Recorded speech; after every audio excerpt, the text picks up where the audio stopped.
ধাক্কা খেলে মমতা বন্দ্যোপাধ্যায়ের ঘর গোছানোর প্রক্রিয়া কারণ এবার ইস্তফা দিচ্ছেন জ্যোতিপ্রিয় মল্লিক। ইস্তফা দিলেন জ্যোতিপ্রিয় মল্লিক তৃণমূলের সব পদ থেকে। শারীরিক সমস্যার কথা জানিয়ে অব্যাহতি চেয়ে মমতা বন্দ্যোপাধ্যায়কে চিঠি দিলেন প্রাক্তন মন্ত্রী। প্রদীপ্ত আমাদের সঙ্গে রয়েছেন, আমাদের প্রতিনিধি প্রদীপ্ত।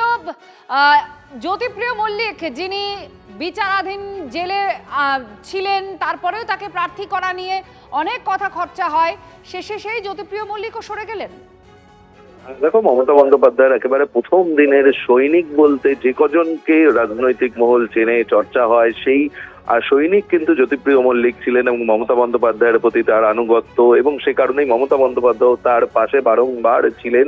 আর সেই ছবিটাই ধরা পড়ছিল। কিন্তু এই মুহূর্তে দলের ভরাডুবি বিপর্যয়ের পর সেই প্রথম দিনের সৈনিক জ্যোতিপ্রিয় মল্লিক ওরফে বালু, আর তিনি দল ছেড়ে দিলেন এবং দলের সমস্ত পদ থেকে সরে দাঁড়ালেন। তিনি চিঠি দিয়ে মমতা বন্দ্যোপাধ্যায়কে জানালেন যে তার শারীরিক অসুস্থতা রয়েছে, তার সুগার 350-এর বেশি, কিডনি খারাপ হচ্ছে। এই অবস্থায় তার পক্ষে আর দলের কাজকর্মের সঙ্গে যুক্ত থাকা সম্ভব হচ্ছে না এবং সে কারণেই তিনি দল থেকে সরে যাচ্ছেন।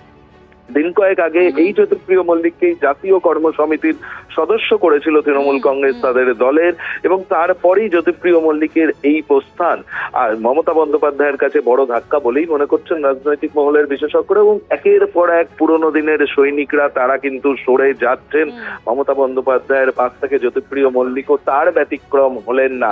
এবং সেদিকে আমাদের নজর থাকবে যে কোন জায়গায় পরিস্থিতি গড়ায়। আপনারা দেখছেন না সেই খবর আমরা দেখাচ্ছি। জ্যোতিপ্রিয় মল্লিক তিনি তৃণমূল কংগ্রেসের সমস্ত পদ থেকে ইস্তফা দিয়েছেন।